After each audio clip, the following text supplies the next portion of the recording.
Hey everyone, welcome back to the Daily Gold podcast. I'm here today talking to my buddy Sean Brodrick. Sean is, in my opinion, he's really one of the hardest working guys in this business, one of the most honest, hardworking, ethical guys. Sean is the editor of Red Hot Global Resources. He's also the editor of Global Resource Hunter. Those are both services published by Weiss. And you can find him at uncommonwisdomdaily.com, and that's actually where I found him today. He had a new video up there talking about, do we have a potential bottom in the gold stocks? Now, Sean, before we get to the gold stocks, I just want to get your thoughts on gold because it's interesting. You know, with gold, you kind of have extreme scenarios. There's a lot of mainstream people out there talking about it's going to 1,000, 1,100. Well, I saw one Gold Bug website where it had an interview talking about gold could go to 3,000 soon. So that's why I want to ask you. I want to get your level-headed perspective. Where do you see gold going in the near term? Well, we have seen gold move sideways for a long time, and it's really, I think, built up a lot of, well, for want of a better word, you might call it energy here. And I think that energy will lead to an explosive move to the upside. Looking at a chart, I don't know if we've put in the exact bottom, but we're close.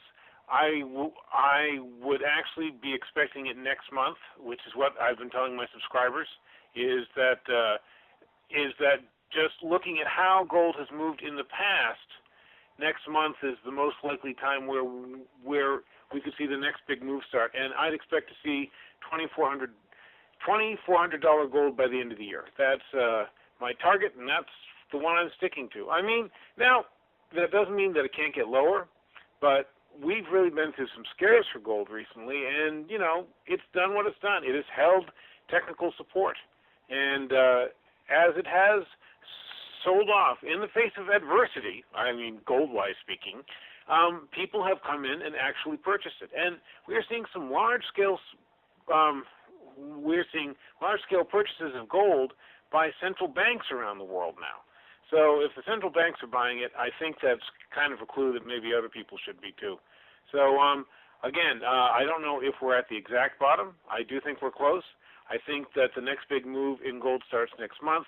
Just looking at how it has acted in the past, and it has built up a lot of energy with this sideways movement for months and months and months. And so once that finally gets unleashed, the next move in gold could be quite big. Yeah, I just want to follow up on a couple of those points. So you're first, discussing May, because I've noticed that. I looked back and I noticed in most of the years of this bull market, May has actually been an important bottom, more an important top. And secondly, I just want to know how you arrived at your $2,400 target. I've looked at a couple things for me pointed to 2,300, so I'm not being nitpicky. I just want to know how you have that target. How did you arrive at it? Well, I wouldn't be unhappy with 2,300. I'll say that. That's okay. But I use a point-and-figure chart, and on a monthly basis, that's the next target for gold. Or else, if you want, it's somewhat related to it, not exactly. So don't send an email saying he doesn't know what he's talking about. But you can also look at the percentage moves that gold has made in the past, and that same kind of percentage move, roughly, should bring us to like 2,400 this time. But, if we get to 2,300, I'm not going to be complaining. And I'm sure that the stocks that I'm looking to add to my portfolio will do extremely well. Silver, in the past, silver often leads gold. Silver might lag this time around. We have plenty of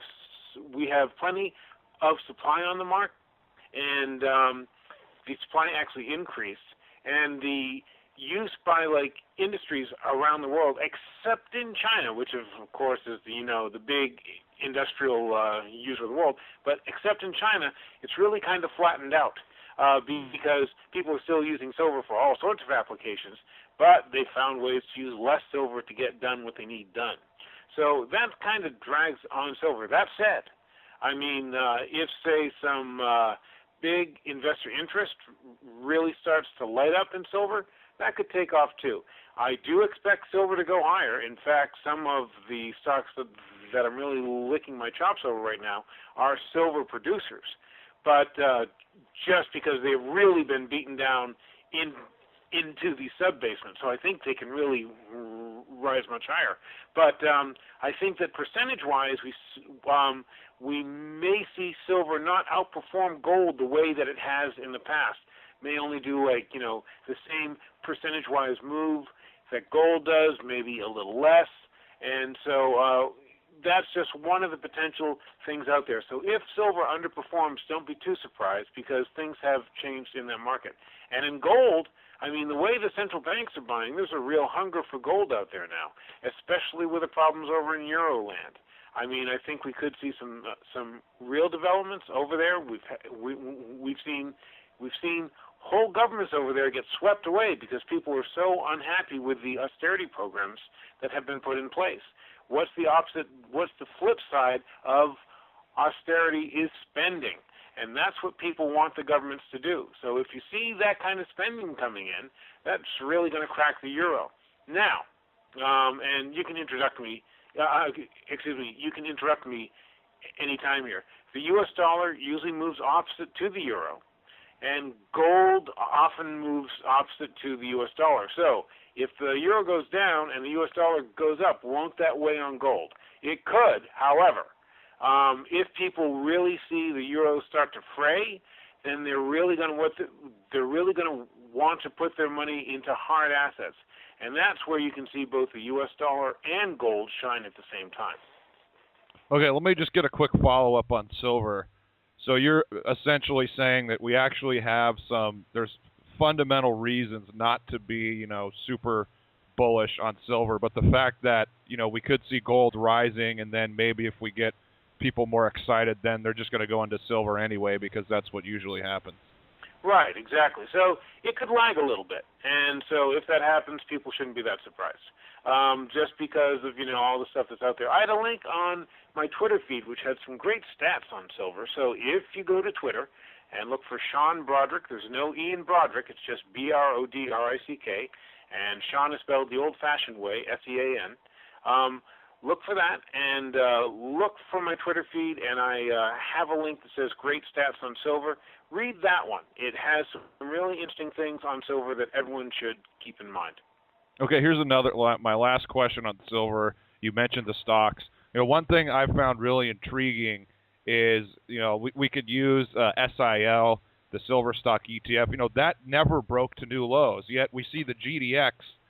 The GDX broke to new lows. So the silver stocks have been holding up better than the gold stocks, yet the gold-silver ratio has been trending higher. So I don't know what to make of that. I mean, my thinking is, given that, and given that we also see a lot of juniors, the CDNX, and also GDXJ, those things, they've been holding up. I mean, recently they've been holding up better than the large cap miners. Does that mean that perhaps in this next bullish cycle that we could see the more speculative areas of the market really catch fire? I like junior gold miners a lot, and I will tell you why. Because the larger cap miners really have kind of hit peak performance, which is why they're underperforming gold so badly. Their costs keep going up and up and up, and so pretty much they have to find how much they are going to produce. They have their whole pipeline of projects. People have a pretty rough idea of what those companies will put out, and yet wrenches can be thrown in the works for those. And one wrench that really gets thrown in is the rising cost that they're all having to deal with. And so I think that juniors have some real potential there, and I like junior gold miners a lot at this point. Again, they got hammered flat. Now, the GDXJ is not really juniors so much as the mid-tier, because many of those companies... Right.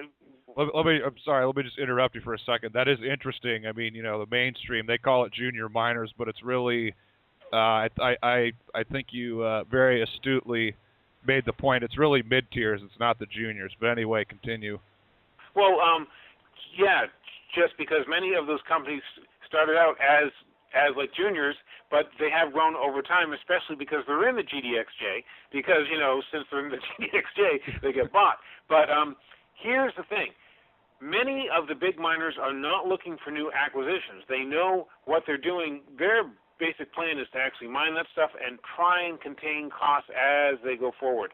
However, in the mid-tier, we are seeing companies that are looking for growth and poised for growth. So I think you could see some really nice stuff there. Now, they may growth acquisitions. IAMGOLD, I mean, you can consider that like a big miner, but it's not quite really, really big yet. But it has said that it plans to grow through acquisition. So what will it be doing? It will be going out there and hunting for companies that have some good projects that are proved up probably and have the ability to expand even more, and it just wants to add those in so that, you know, over the next 3 to 5 to 7 years, it can really bring in a lot more stuff. I think we'll see some nice mergers in the junior and the mid-cap space as these companies, you know, really focus on growing and becoming larger and just getting those economies of scale. So I wouldn't look to the big ones, though.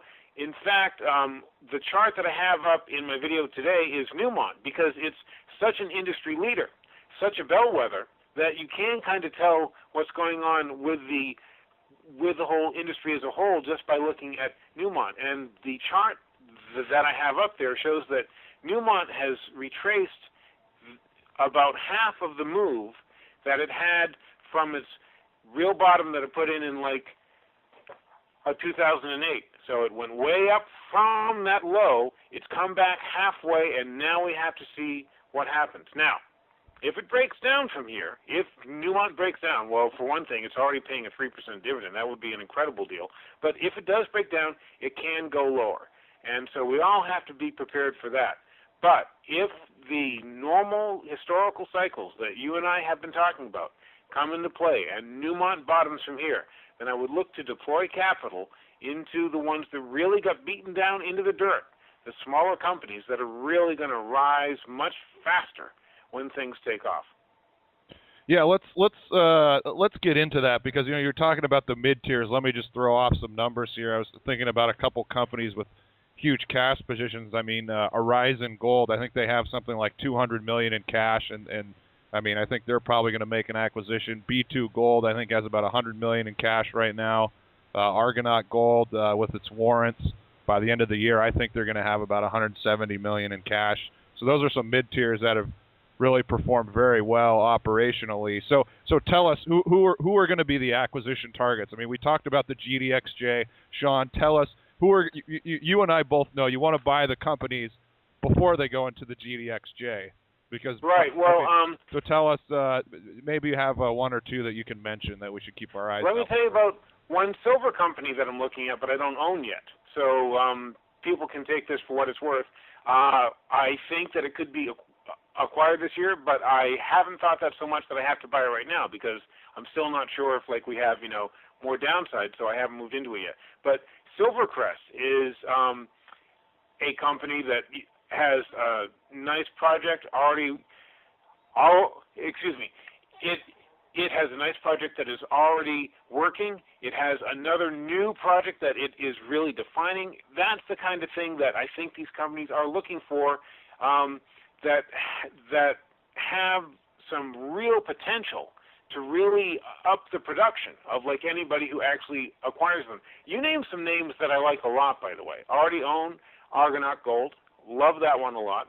B2, certainly that's in my sights. I think that these are the ones that, yes, could be expanding by just snapping up companies that fit into how they see themselves going forward. Now, here's the thing. It never, or hasn't really, helped a company's share price for it to be the acquirer, unless the deal makes really good sense, in which case everyone can automatically see the economies of scale, and then it can really, ride that pop. But most of the time, you want to be the ones that are picked up, and I really wouldn't rather give the names that I'm looking at, because I'd rather buy them first. I'm sorry. That's fine. So we can't get nothing else. I gave you one. which is Silvercrest. I think that will be acquired for sure. And well, I can't say for sure, of course. I don't really know. But looking at what those guys are doing, what they're proving up down there, I think they have some real potential to be snapped up by someone else who wants to put something together. And like in the silver space, we need another mid-tier. We really do. And I can think of some companies that would work extremely well with, companies that are also undervalued but have some cash on hand. And so will they actually do that? Will they come through? It seems that if you think the prices of precious metals are at, what will probably be the lowest levels for the year and could be the lowest levels for, quite some time to come, then this is the time when you want to make those acquisitions, because many of these stocks got beaten into the dirt.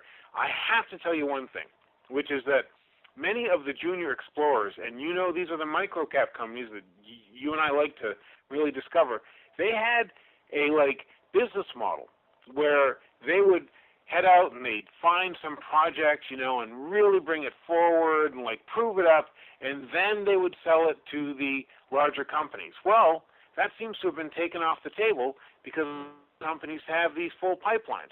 That's why we're seeing so many of these smaller companies scrambling for cash, and add in the fact that the CapEx costs, the cost of actually building those plants and stuff, has just gone through the roof. Look Baja Mining.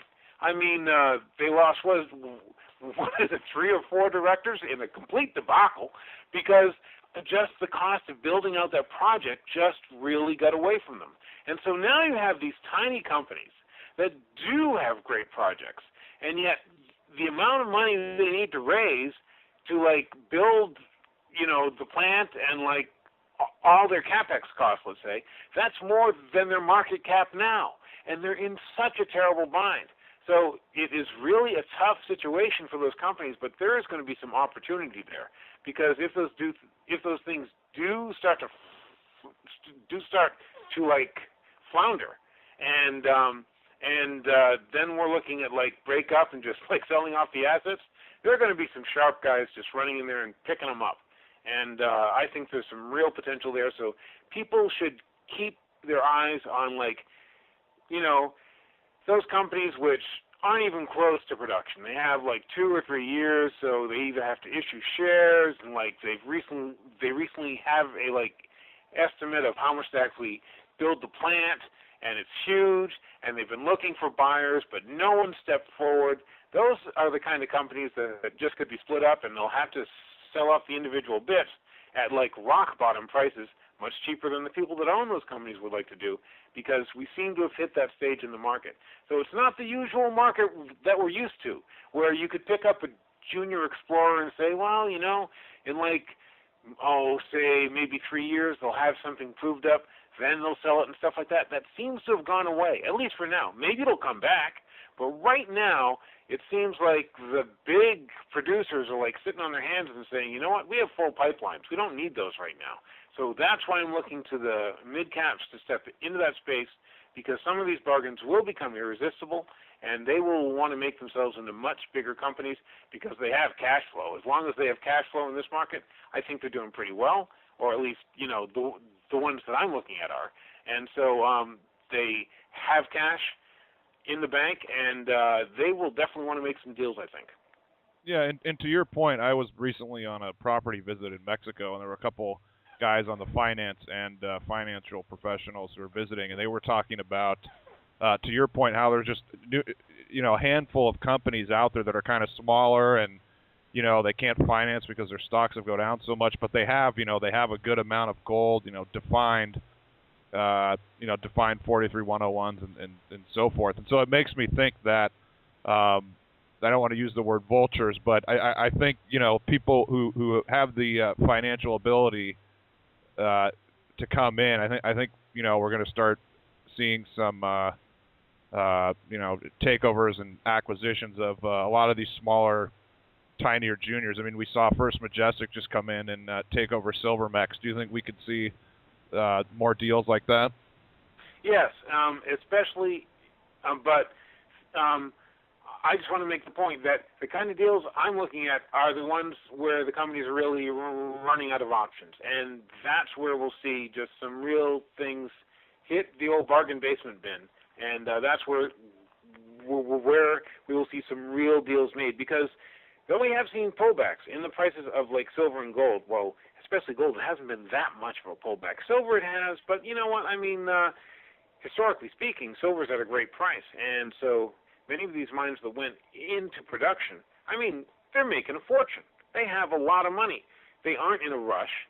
They have time to wait. They will wait until they can pick these things up super cheap, and then you can just see just a flash fire of all these acquisitions as these small exploration juniors just hit the end of the road.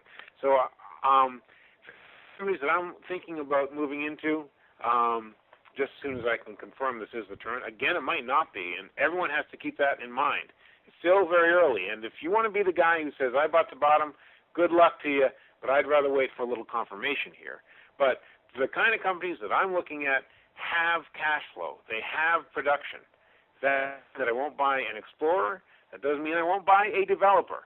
But that I'm going to have some cash flow.